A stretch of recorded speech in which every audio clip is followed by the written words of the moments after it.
It's a two-party system, the war party. War party.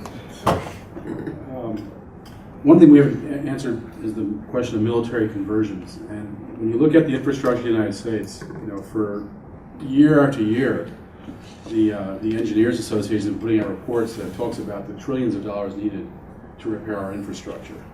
We easily have enough to do in the United States, rebuilding infrastructure, rebuilding mass transit, creating a green economy, that there is a lot of business to be had if we start to focus on building a new economy.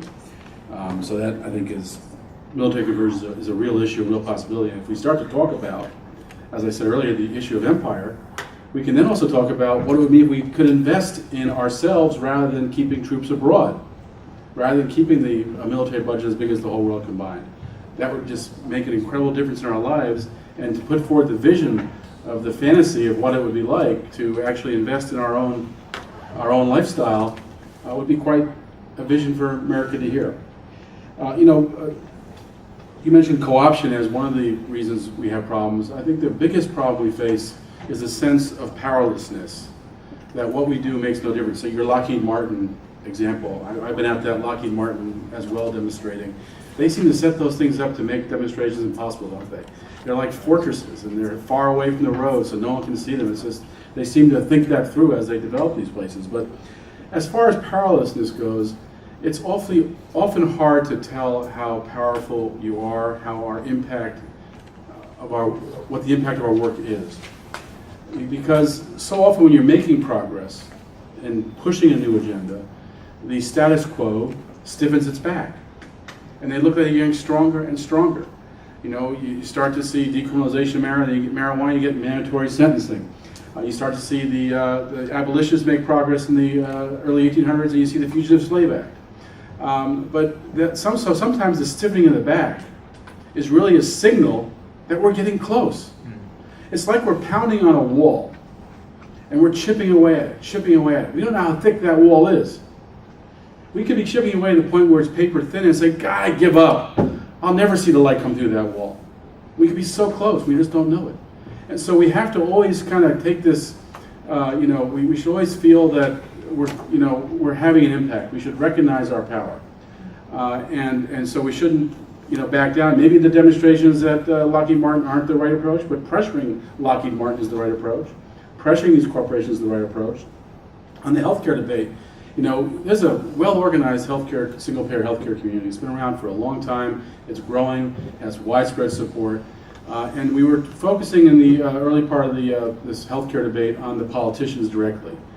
And it didn't have much impact, it didn't seem like. And so we have to try new tactics. And sometimes going at things indirectly rather than directly. The politicians, Walkus got more than $3.5 million from the insurance industry.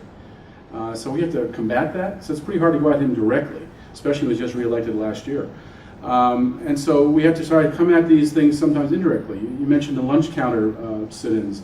The target wasn't just the lunch counter. The target was the politicians who put in place Jim Crow. And so they came at it indirectly. They highlighted what was wrong with the present system. And so I think sometimes we have to figure out ways to come at these things indirectly and use our power that way. We're starting a project now called Mobilization for Healthcare, which is focusing on the insurance industry denials. 20% of the cases now, when the doctor recommends healthcare, and the patient says yes, the health insurance company says no, 20% of the time.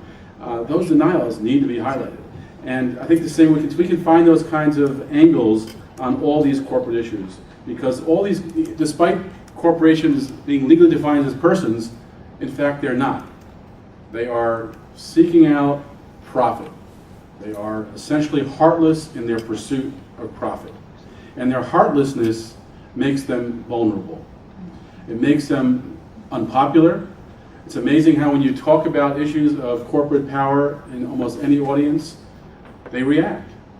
They're concerned about it. They know, people know corporations are abusing their power. And so we need to find those kind of angles, make these corporations radioactive so in fact they do pay a political price. The politicians do pay a political price for associating with them, so that they become so radioactive that it's not worth their time to be associated with those, because what's more important than the corporate dollars is getting reelected. That's their ultimate goal. The dollars are a tool to that goal.